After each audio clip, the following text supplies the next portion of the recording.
Good morning everyone. সকাল সকাল উঠে পড়েছি আর রুমের ব্যালকনি থেকে সমুদ্রের ভিউটা দেখছি। যেদিকেই চোখ যাচ্ছে সেদিকে শুধু সমুদ্র আর সমুদ্র।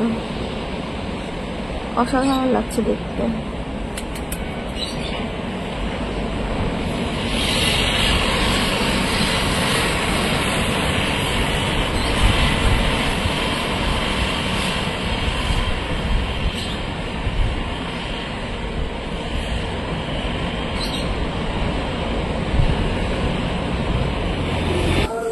তো রেডি হয়ে গেছি সকাল সকাল। আমরা আজকে বেরোবো একটু পরে উদয়গিরি, খণ্ডগিরি আর ভুবনেশ্বরে কি দেখা আছে ওগুলো দেখতে যাব। তো আজকে আমরা গাড়ি নিয়ে বেরোচ্ছি না আমাদের, কারণ কালকে আমরা যেহেতু বাড়ি ফিরে যাচ্ছি তাই জন্য অনেকটা রাস্তা যেতে হবে। তো আর বললো যে আজকে আর গাড়ি চালাবো না, আজকে একটু রিল্যাক্সে থাকি, তাই আমরা গাড়ি ভাড়া করেছি এখান থেকে। ওই গাড়িটা করে আজকে আমরা যাবো ঘুরতে। তো দেখা হচ্ছে তোমাদের সাথে রাস্তায়, কোথায় কোথায় যাই তোমরা দেখতে পাবে।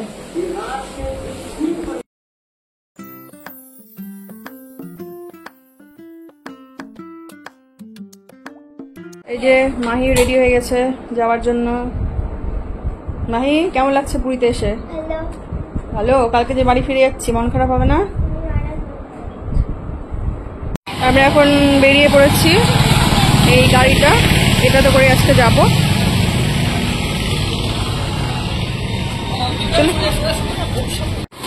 বেরিয়ে পড়লাম আমরা। এই যে আমাদের গাড়ি, এটাতে করে আমরা যাবো।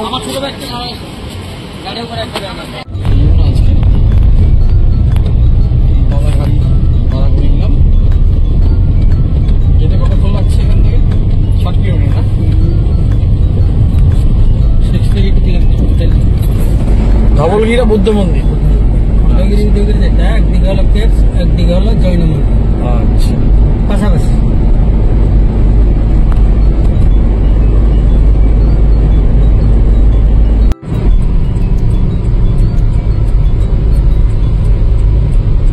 এটা খাওয়ারের দোকান থেকে দাঁড়ালাম। সকালবেলা টিফিন করা হয়নি, ভাবছি এখান থেকে সকালে টিফিনটা করবো।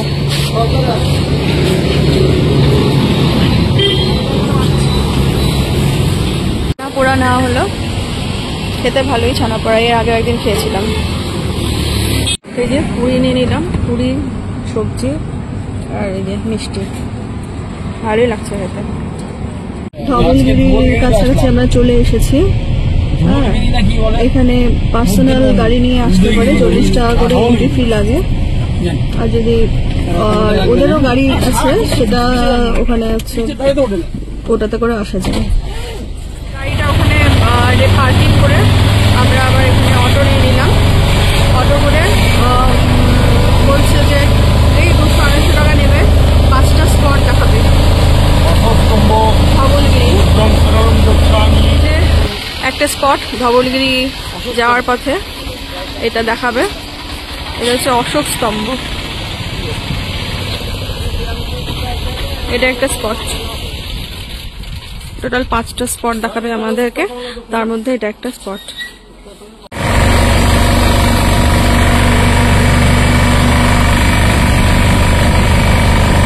এটা হচ্ছে গুপ্ত সুড়ঙ্গ, ওয়ে টু খণ্ডগিরি, 15 কিলোমিটার।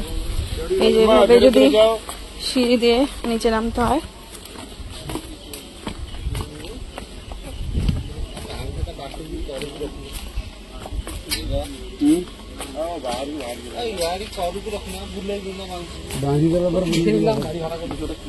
এই যে সুড়ঙ্গে যাওয়ার রাস্তা।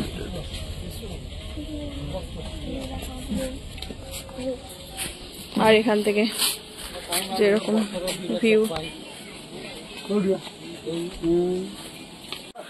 উপরে একটা মন্দির আছে, সিঁড়ি দিয়ে উঠছে।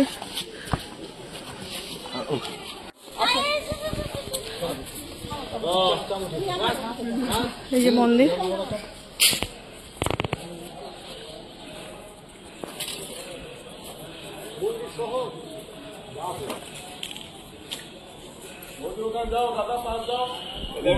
পুরো লাল হয়ে যাচ্ছিল বৌদি কাকিমা। রক্ত নদী না ওটা? রক্ত নদী, ওটা রক্ত নদী। ওরিয়ার নামটা है দয়া নদী। কলিঙ্গ আর অশোকের যুদ্ধ হয়েছিল রক্ত নদী ধারে। রক্ত নদীর ধারে। কাকিমা আসো, ও রক্ত নদী ধারে যুদ্ধ হয়েছিল।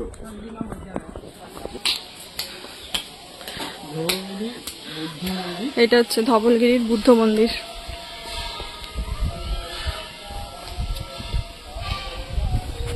সময় দিক দে নেই দে।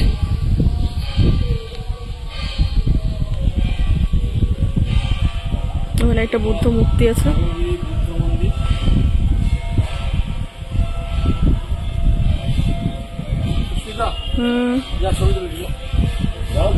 এই যে ধবলগিরিতে বুদ্ধ মন্দির, উপরে উঠলাম আর এখান থেকে ভিউটা দেখো কি দারুণ লাগছে দেখতে, চারিদিকে এত সুন্দর জায়গা।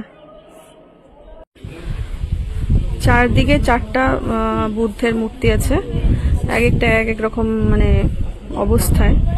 এখানে শয়ন অবস্থায় আছে আর এখান থেকে ভিউটা দেখো, গোটা শহরটাকে দেখা যাচ্ছে।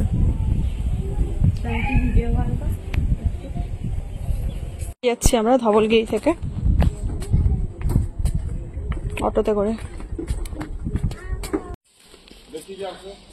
এখানে বলে পালি ভাষায় লেখা আছে। হ্যাঁ দেখে আসি আগে দিকটা কি আছে। পাথরে খোদাই করে লিখেছিল।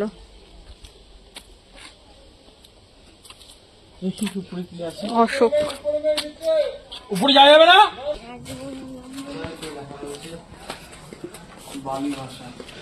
এই যে পালি ভাষায় খোদাই করে লেখা আছে। বালি সেই সময় কে লিখেছে এখন?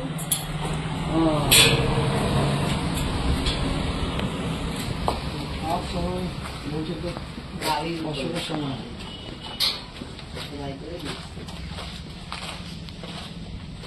এখন আমাদের গাড়িটায় চলে যাবো, যাই মেন আমাদের। বের হয়ে গেলাম আমরা ধবলগিরি থেকে। এবার যাচ্ছি হচ্ছে লিঙ্গরাজ মন্দির।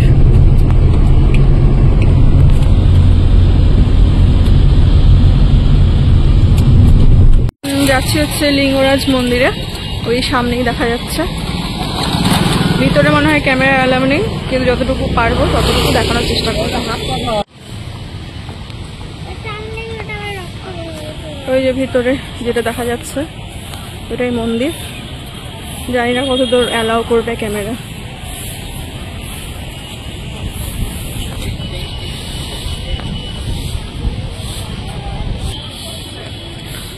এই যে লিঙ্গরাজ মন্দির, চূড়াটা দেখা যাচ্ছে বাইরে থেকে। ভেতরে ক্যামেরা অ্যালাউ নেই, এখনই মনে হয় ক্যামেরাটা রাখতে হবে আমাকে।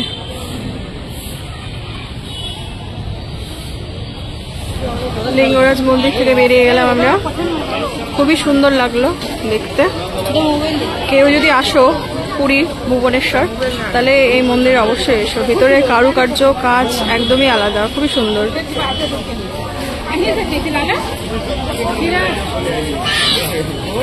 যাচ্ছি এখন আমরা, এখন যাব হচ্ছে উদয়গিরি।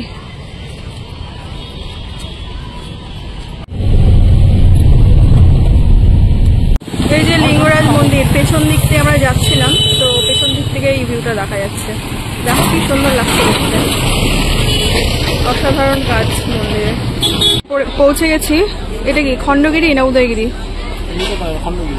খণ্ডগিরিতে পৌঁছে গেছি। 200 টাকা করে টিকিট। না 25 টাকা। ও 25 টাকা করে টিকিট। টিকিট কেটে নিয়েছি আমরা, এবার ভেতরে ঢুকবো। ভিডিও করে ধরতে হবে একটু।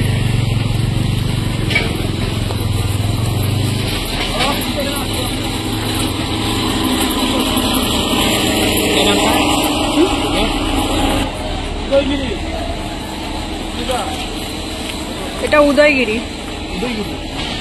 উদয়গিরি এটা এটা উদয়গিরি বলছে। আমরা উদয়গিরিতে পৌঁছে গেছি। বাইরে টিকিট কাউন্টার ছিল, ওখান থেকে টিকিট কেটে নিলাম। 25 টাকা করে টিকিট পার পার্সন। এখন আমরা এরকম ওপরে উঠছি,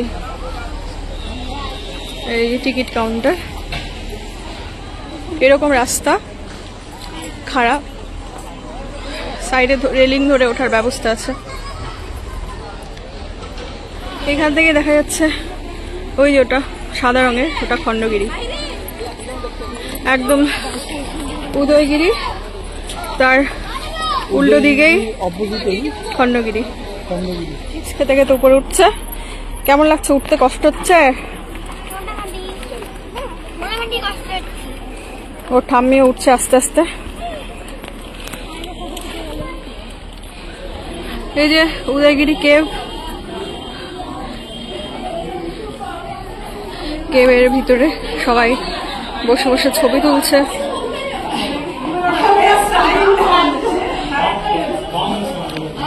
বিশাল বড় এলাকা, ওপর দিকে ওঠা যায়, সিঁড়ি আছে, সিঁড়ি দিয়ে উপরে ওঠা যায়। ওই যে ওই দিক দিয়ে সিঁড়ি, ধাপ কেটে কেটে সিঁড়ি, এই ওপরে ওঠা যায়। খুব সুন্দর জায়গা, ভালো জায়গা, তোমরা আসলে অবশ্যই আসবে এই জায়গায়।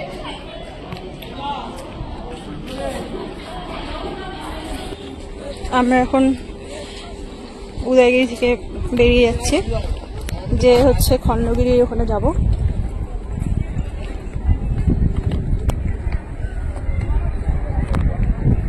আমরা এখন উদয়গিরি থেকে বেরিয়ে যাচ্ছি, এবার হচ্ছে আমরা খণ্ডগিরিতে যাব। কি সুন্দর দেখো জায়গাটা, খুবই ভালো লাগলো এখানে এসে। কিন্তু আজকে একটু বেশি গরম আর রোদ, মানে একটুতেই ক্লান্ত হয়ে যাচ্ছে, হাঁপিয়ে যাচ্ছি সবাই আমরা।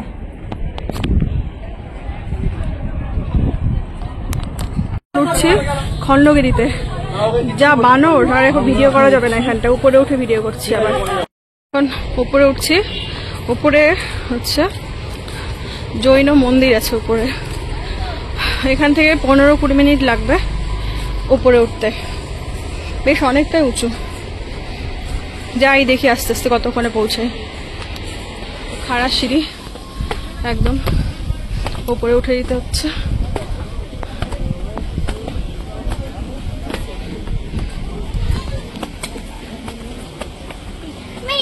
মাহি আসছে হাঁটতে হাঁটতে উপরে।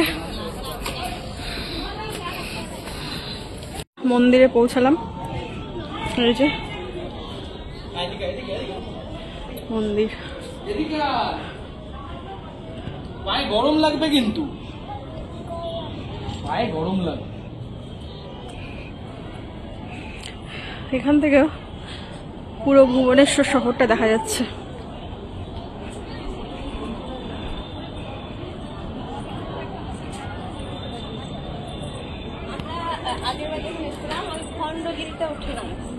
এই যে মন্দির,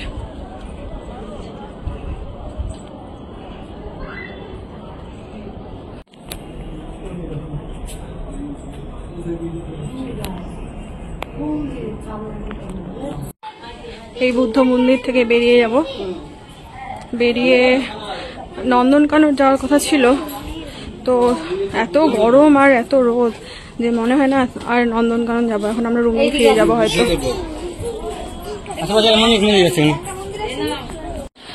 এখান থেকে খণ্ডগিরি থেকে পুরো উদয়গিরি কেভটা দেখা যাচ্ছে। দেখো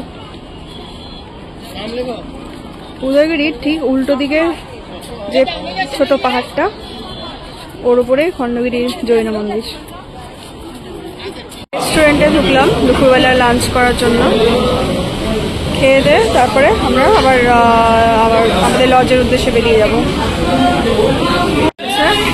ভাত, চিকেন কষা, ডাল আর কাতলা মাছ, আলু ভাজা বলা হয়েছে, আলু ভাজা আসবে। খাওয়া দাওয়া করা হয়ে গেল, বেরিয়ে পড়লাম এবার আমাদের লজের দিকে।